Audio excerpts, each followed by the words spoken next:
जय माता की मित्रों, सितंबर के महीने में बहुत बड़ा बदलाव होने जा रहा है। ये 9 ग्रह 12 राशियों को वे 15 नक्षत्रों को प्रभावित करेंगे।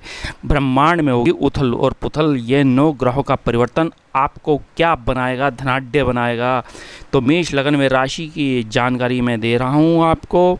अतः यदि आप यहाँ समझना है कि 9 ग्रहों का बहुत बड़ा बदलाव, जब 2 ग्रह वक्री हो जाते हैं तो चक्रवात आ जाते हैं। तो यहाँ 5 ग्रहों का राशि परिवर्तन, 3 ग्रह वक्री और 2 ग्रह मार्गी। दुनिया और ब्रह्मांड पे क्या प्रभाव रहेगा? बुध का राशि परिवर्तन 2 सितंबर कन्या राशि में आकर उच्च हो जाएंगे। मंगल का वक्री होना मेष राशि में 10 सितंबर में। सूर्य का राशि परिवर्तन 16 सितंबर कन्या राशि में। शुक्र का राशि परिवर्तन 1 सितंबर कर्क राशि में। राहु का राशि परिवर्तन 23 सितंबर में और केतु का राशि परिवर्तन 23 सितंबर में वृश्चिक राशि में।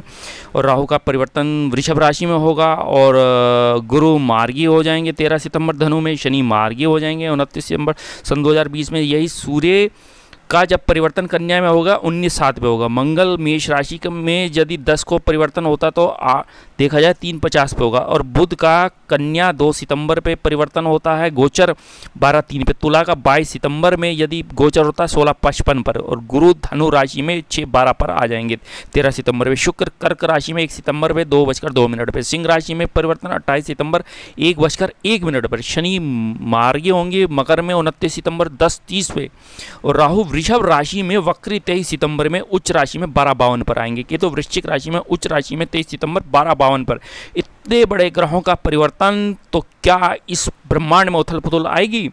क्या कायनात को कष्ट आएगा? इन नक्षत्र वाले व्यक्तियों को प्रभावित करेगा। ग्रह नक्षत्र का गोचर, बुध जो है उत्तरा फाल्गुनी हस्त और चित्रा में गोचर करेंगे। शुक्र पुष्य अश्लेषा मघा पूर्वा फाल्गुनी उत्तरा फाल्गुनी, देखिए 4 नक्षत्र को प्रभावित कर रहे हैं। सूर्य उत्तरा फाल्गुनी हस्त और चित्रा में। और मंगल का गोचर अश्विनी में। और राहु मृगशिरा रोहिणी और कृतिका नक्षत्र में आएंगे। केतु ज्येष्ठा अनुराधा विशाखा नक्षत्र में गोचर करेंगे। बुध के, शनि के, गुरु के नक्षत्र में। और राहु देखा जाए तो अपने में मंगल के, चंद्रमा के, सूर्य के नक्षत्र में आएंगे। गुरु पूर्वाषाढ़ा नक्षत्र, उत्तराषाढ़ा नक्षत्र सूर्य के नक्षत्र में। और शनि उत्तराषाढ़ा नक्षत्र सूर्य के नक्षत्र में आएंगे। ये सभी 9 ग्रह 15 नक्षत्रों को प्रभावित कर रहे हैं। तो राहु और केतु का नक्षत्र यदि 23 सितंबर में मृगशिरा में आते हैं तो मृगशिरा का स्वामी मंगल है। और 31 देखा जाए 27 जनवरी में 21 में तो रोहिणी नक्षत्र चंद्रमा का है। और यही 5 अक्टूबर कृतिका में यदि आते हैं तो ये सूर्य का नक्षत्र है।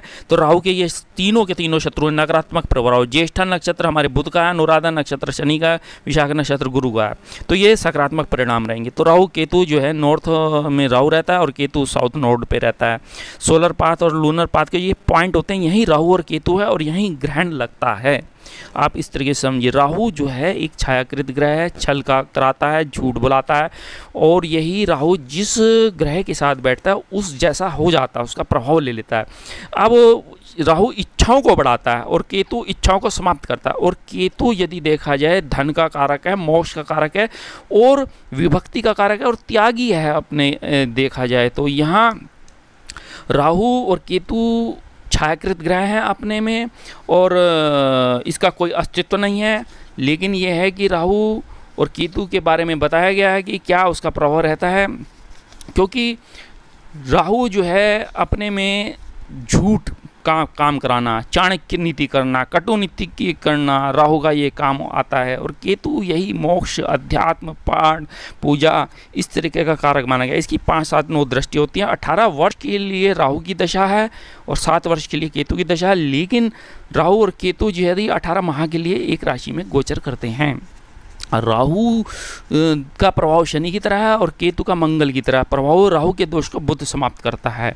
और राहु यदि देखा जाए तो हमारे व्रत प्राशर होरा शास्त्र के अनुसार वृषभ राशि में उच्च के होते हैं और कर्क राशि इनको प्रिय है, कुंभ राशि इनकी मूल त्रिकोण राशि है। केतु की यदि देखा जाए तो ये वृश्चिक राशि में उच्च के होते हैं और यहाँ इनकी जो मूल त्रिकोण राशि मीन है और सिंह राशि इनकी अपनी प्रिय राशि है। तो इस तरीके से राहु की दृष्टि 5, 7, 9 तो होती है। केतु यदि देखा जाए तो अध्यात्म का कारक है, धन का कारक है, मोक्ष का कारक बताया गया है और त्यागी है ये अपने में, त्यागी। और देखा जाए तो राहु विध्वंसक है और केतु मोक्ष का कारक है। राहु जैसे सट्टा है, लॉटरी है, किसी से आकस्मिक धन छीनने का काम कराता है, धोखेबाज ग्रह ये, विदेश ले जाता है और भूमि संपदा दिलाता है, नशे से आदि काम कराता है राहु, और इस तरीके से तंत्र मंत्र गुण विद्याओं को सीखता है। और केतु का काम क्या है, मतलब कि विभक्ति करना, किसी चीज़ की कमी कर देना। तर्क वितर्क में बहुत आगे है केतु, बुद्धि और ज्ञान वैराग कल्पनाशील माना गया है, इसका कारक है।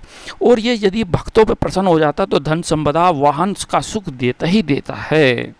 इस तरीके से राहु और केतु को यदि आप समझना ही है कि 3, 6, 11 में बहुत अच्छे बताए गए हैं। और राहु का काम जो है नशे का काम है, शराब का काम है, बेचने का, दवाइयों का काम है, और इस तरीके से टेलीकम्युनिकेशन का काम है, इंफॉर्मेशन का काम है, और इस तरह के आईबी में ले जाने का काम कराता है राहु। और राहु थोड़ा छली है और निंदा करने वाला काम कराता है, राहु का काम ही यही होता है। अब यदि देखा जाए तो केतु थोड़ा मतलब देखा जाए तो स्थान पर रहता है, उस स्थान का नाश करता है, केतु के साथ ये कहा गया है। अब यही राहु धर्म यात्राएं कराता है, यही राहु तीर्थ स्थलों में लेके जाता है, केतु भी लेके जाता है। इस तरीके से यदि समझना है, और उन्नति का कारक है केतु, और व्यापार का कारक है केतु। अब जब तक राहु और केतु मतलब मिथुन राशि में थे तो राहु ने हमारे बहुत संचार का काम अच्छा किया, चाहे वो टेलीकम्युनिकेशन में आप चले जाइए, बहुत अच्छा काम किया। लेकिन जैसे ही उसके 9 माह बीते तो ये समझ लीजिए कि हमारे उस स्थिति को कमज़ोर करना राहु का काम है। अब केतु यदि देखा जाए धनु राशि में था, धनु राशि का स्वामी बृहस्पति है, तो भारत की अर्थव्यवस्था को कमज़ोर कर दिया। विद्यालय कोविड-19 पे ही देखो आप, जब ये ग्रहण लगा और मूल नक्षत्र में धनु राशि में लगा तो ये हमारी कोविड-19 कोरोना वायरस की उत्पत्ति का कारण। और जैसे ही बृहस्पति नीच हुआ तो हमारे अध्यात्म, हमारे विद्यालय, हमारे कॉलेज, हमारे मंदिर, हमारे गुरुओं के साथ अत्याचार होना, ये सब बंद हो गए। और यहाँ ये देखा जाए तो हमारे कोर्ट केसेस मतलब कि कचहरी बंद हो गई, या इस तरीके से समझिए आप, हमारे मतलब कि रास्ते बंद हो गए, सड़कों पे मजदूर वर्ग आ गया। जैसे ही शनि का मतलब कि गुरु का अतिचारी होना, मतलब कि धनु राशि से मकर राशि में आना, और उधर से शनि का मतलब कि गुरु और शनि की युति बनना। तो अब देखो गुरु जैसी नीच था तो जवाहरलाल नेहरू यूनिवर्सिटी ले लीजिए या अन्य आप यूनिवर्सिटी ले लीजिए, दिल्ली के अंदर दंगे फसाद हो गए क्योंकि गुरु नीच का था। इस कारण अब ये कोरोना वायरस की उत्पत्ति के कारण चाइना की समस्या आ जाना, चाइना को, क्योंकि यूरोपियन कंट्री सारी तबाह हो चुकी हैं, इस टाइम बर्बाद हो चुकी हैं। अब वो चाह रही हैं कि इनसे किसी तरीके से उलझा जाए और इनसे झगड़ा हो, और ये तनाव होता हुआ युद्ध के आसार पूरे बने हुए हैं, क्योंकि 9 ग्रहों का परिवर्तन होना, भूकंप आना, सुनामी आना, चक्रवात आना, इस तरीके से अग्निकांड हो जाना, बम विस्फोट होना, इस तरह का ये काम कराता है। ये ज्योतिष है, ये ज्योतिष। अब इस तरीके से यदि देखा जाए तो उत्तर कोरिया दक्षिण कोरिया का विवाद, पाकिस्तान भारत का विवाद, और यदि देखा जाए अब देखा जाए तो पाकिस्तान लीबिया मुस्लिम कंट्रीज़ को प्रॉब्लम आना। अब भारत का नाम यूएनओ में है, भारत की स्थिति मजबूत हो रही है। जैसे ये ग्रहों का परिवर्तन होता है तो भारत न्यूक्लियर युद्ध में आगे होगा। और भारत यदि देखा जाए रिसर्च चल रही है, भारत की आर्थिक स्थिति जहां अर्थव्यवस्था कमज़ोर हो गई थी, हमारे शेयर्स नीचे गिर गए, जीडीपी दर नीचे आ गई, इक्विटी के प्रॉब्लम्स आ गई, तो भारत की स्थिति कमज़ोर हो गई। तो अब ये भारत जैसे ग्रह परिवर्तन होता है, विश्व गुरु बनने जा रहा है, यही अखंड भारत बनेगा, 5 राष्ट्र भारत के अंदर आएंगे, ये तय है पूर्ण रूप से। काल पुरुष कुंडली से यदि देखा जाए तो हमारे नवम भाव का स्वामी आपका बृहस्पति, और मीन राशि का स्वामी बृहस्पति मोक्ष का कारक, धर्म का कारक, और यही शनि कर्म का दशम भाव का कारक, और कुंभ राशि लाभ फल का कारक माना गया है। तो ये शनि हमारे कर्म का कारक है, बृहस्पति हमारे धर्म का कारक है, मोक्ष का कारक है। अब बुध स्वराशि आने से देखिए हमारे व्यापार अच्छे होंगे, हमारे वाणिज्य अच्छे होंगे, हमारे शेयर से लाभ होते हुए दिख रहे हैं, हमारी कंपनीज खुल जाएंगी। जहाँ कंपनी बंद होगी, लॉकडाउन हो गया, अर्थव्यवस्था खत्म होगी, बाजार बंद हो गए, खाने को रोटी नहीं है, मजदूर वर्ग जो है, लेबर वर्ग जो है बिल्कुल ही सड़क पे आ गया। अब यहाँ 20 लाख करोड़ का पैकेज मिलना, आर्थिक स्थिति को मजबूत करना, कंपनीज का खुलना और ट्रेन्स का खुलना, हवाई यात्राएं होना। अब देखा जाए तो ये बीमारी फैल तो रही है, ये मानव द्वारा निर्मित है बीमारी कोरोना वायरस, लेकिन जैसे ही धीरे धीरे समय स्थिति नॉर्मल होगी तो ये आदि हो जाएगा अपना जो है सोशल डिस्टेंस रहना, मास्क लगाना, ये तो देखिए अब इसमें रहना पड़ेगा हमको। लेकिन यह है कि अब ये समझा जाए कि आपके मेष राशि में मंगल का गोचर रहेगा और ये रोचक नामक राजयोग बनाएगा। मेष राशि लगन के अनुसार बता रहा हूँ, क्योंकि राशि 2.5 दिन के लिए होती है, चंद्र राशि बहुत अच्छा है और ये 1.5 घंटे के लिए लगन 2 घंटे में समाप्त हो जाता है, लेकिन लगन से व्यक्तित्व पता चलता है। देखा जाए तो इस सितंबर में 9 ग्रहों का राशि परिवर्तन होने जा रहा है। ये 9 ग्रह 15 नक्षत्रों को गोचर में देखा जाए तो प्रभावित करेंगे, और जैसे ही जिस नक्षत्र और जिस ग्रह में जाएगा वह भाव एक्टिवेट हो जाएगा। ये समझिए 9 ग्रह पूरी तरह से प्रभावित करेंगे।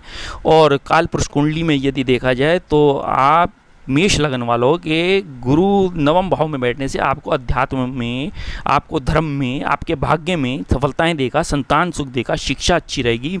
यही देखा जाए लगन में मंगल आने से, रोचक नामक राजयोग बनने से आप प्रशासनिक सेवा में जाएंगे, चाहे आप विद्युत विभाग में मतलब कि डिपार्टमेंट आपको अच्छा मिलता हुआ दिख रहा है, और यदि आप रियल एस्टेट का व्यापार है वो बहुत राइज होता हुआ दिख रहा है। ये कोविड-19 स्थिति होते हुए भी अब आप धनाढ्य होने जा रहे हैं। ये 9 ग्रहों का परिवर्तन करेगा, ये लाभ देगा मंगल आपको। ये मंगल आपको आईएएस बनाएगा, यही मंगल आपको कंपनी में ओहदा ऊंचा देगा। यही शनि का शश नामक राजयोग यशस्वी बनाएगा, कीर्तिवान बनाएगा, ऊंचा पद देगा, आपके धर्म और धन की उपस्थिति को मजबूत करेगा, लाभ देगा। अब ये देखा जाए तो अन्य राशियों में भी भद्र नामक राजयोग बुध के द्वारा बनेगा, गुरु के द्वारा हंस नामक राजयोग बनेगा। तो इतने राजयोग बनेंगे तो 2-2 हर कुंडली में राजयोग बनना है लगन के अनुसार। बुध हमारी वाणी का कारक है, हमारे धन का कारक है, व्यापार का कारक है, और यही शुक्र हमारे भोग विलास सजावट का कारक है, और मंगल हमारे साहस और पराक्रम का कारक है, सूर्य हमारे राजस्व है, ऊंचा पद है, गुरु हमारा यदि देखा जाए धर्म है, अध्यात्म है और धन है, और विवाह है, शनि हमारा कर्म है, हमारा न्याय है। तो देखिए राहु और केतु का ये परिवर्तन, जब ये राहु आपके द्वितीय भाव में आएगा, आपकी वाणी में आएगा, तो ये आपकी वाणी में वृद्धि करेगा। यही राहु आपके धन की वृद्धि करेगा। यही राहु की दृष्टि यदि आपके 6ठे भाव में आ रहे हैं, आपकी उच्च दृष्टि आएगी तो ये आपके शत्रु को पराजित कर देगा। शत्रु प्राय थोड़ा स्वास्थ्य में दिक्कत रहेगी। अब केतु यदि देखा जाए तो आपके सुखों में बढ़ोतरी करेगा। यही केतु आपको आपके परिवार से अच्छे संबंध करेगा, आपके ससुराल पक्ष से लाभ देगा। यही यदि देखा जाए तो शुक्र आपके सुखों में आएगा। आपके सुखों में आते ही शुक्र यदि 1 सितंबर में आएंगे तो ये आपके सुखों में वृद्धि कर देगा, मान में वृद्धि कर देगा, और हर प्रकार के घर में मकान भूमि वाहन सुख रहेगा। आपकी उच्च शिक्षा रहेगी, आपको संतान सुख होगी, आपकी संतान यशस्वी होगी, आपके संतान जो गर्भवती महिलाएं उनकी धनाढ्य संतान होगी, राजा होगी ऐसे में संतान, जिनके ये ग्रह बन रहे हैं देखा जाए तो। अब ये यदि देखा जाए आरबपति बनने का बिल्कुल उचित समय आ गया है। ये महापुरुष राजयोग, पंच महापुरुष राजयोग आपको धन की उपस्थिति को मजबूत करता हुआ, यदि आपके अकाउंट्स के काम है, आपके वाणिज्य के काम है, शेयर्स के काम है, मार्केटिंग के बंदे हैं तो लाभ होता दिख रहा है। यही मंगल आपको इलेक्ट्रॉनिक्स में, इलेक्ट्रिकल में ले जाएगा। आपको यदि बैंक में ले जाता है, यदि आप बैंक में ऊंचा पद है तो आपके ब्याज का काम है, फाइनेंस का काम आपको कराएगा, ये लाभ होता हुआ दिख रहा है। आपके व्यापार अच्छा होगा क्योंकि सप्तम भाव का स्वामी पंचम भाव में बैठेगा तो शुक्र चला जाएगा, तो ये आपके संतान सुख देगा, हायर एजुकेशन देगा आपको। यदि देखा जाए तो आप आईबी सेक्टर में जाएंगे, आप अध्यापन में ले जाएगा। यही बृहस्पति प्रकाशन में ले जाएगा आपको। बुध आपके पराक्रम और साहस में बढ़ोतरी होगी, शत्रुओं को पराजित करेंगे। यहाँ आपकी गवर्नमेंट जॉब, उसमें पद बढ़ना, पद के साथ मान बढ़ने की स्थिति बन रही है। और ये राहु यदि देखा जाए तो आपको गुप्त रिसर्च में ले जाएगा, तंत्र मंत्र साधना में लेके जाएगा। यही केतु दुख और हानि को दर्शाता है, तर्क और वितर्क कराता है, ये बुद्धि और ज्ञान को बढ़ाएगा केतु। यदि देखा जाए तो इस समय बहुत उचित समय आ चुका है, क्योंकि राहु जो है इच्छा को उड़ाता है, केतु इच्छा को समाप्त करता है। राहु विध्वंसक है तो केतु मोक्ष का कारक है। यही राहु कपटी है, छली है, झूठ बोलने का काम कराता है। इस दौरान आप करेंगे थोड़ा शेयर्स में जाएंगी, सट्टे में जाएंगे ऐसे में। अब ये वृषभ राशि में होकर यदि राहु उच्च के होते हैं तो आपके परिवार से संबंध अच्छे होंगे। मेष लगन में मेष राशि वाले बहुत अच्छा समय, थोड़ा पाठ पूजा में रहेंगे। लेकिन यह है कि राहु केतु 30 डिग्री से विपरीत 0 डिग्री तक पहुंचते हैं, तो ये आपको ऑनलाइन बिजनेस कराएंगे। ऑनलाइन कम्युनिकेशन में आप इंपोर्ट एक्सपोर्ट करते हैं तो ये लाभ होता दिख रहा है। तो ये राहु 1, 2, 3, 6, 10, 11 भाव में बहुत ही अच्छे माने गए हैं। तो मेष लगन वालों के लिए तो उचित समय आ चुका है। ऊंचा पद मिलेगा, मान मिलेगा, अच्छी प्रशासनिक सेवा में जाएंगे और धन का आगमन और धन का संचय, धन का संग्रह होगा, देश विदेश से धन प्राप्ति का योग बनेगा, संपत्ति प्राप्ति का योग बनेगा, संतान सुख होगा और यही आपकी संतान यशस्वी और धनाढ़ होगी। यही आपको यदि देखा जाए मकान भूमि वाहन सुख होता हुआ, दाम्पत्य जीवन अच्छा होता, प्रेम में आप आगे बढ़ेंगे, प्रेम में ही विवाह का योग बनेगा, व्यापार में सफलता होंगी, पार्टनरशिप आपकी बहुत अच्छी रहेंगी और यदि देखा जाए तो आपको डॉक्टर, सर्जरी विभाग, स्पोर्ट्स आदि में लाभ होता हुआ दिख रहा है। इस प्रकार से मैं अन्य वृषभ राशि में बताऊंगा। धन्यवाद।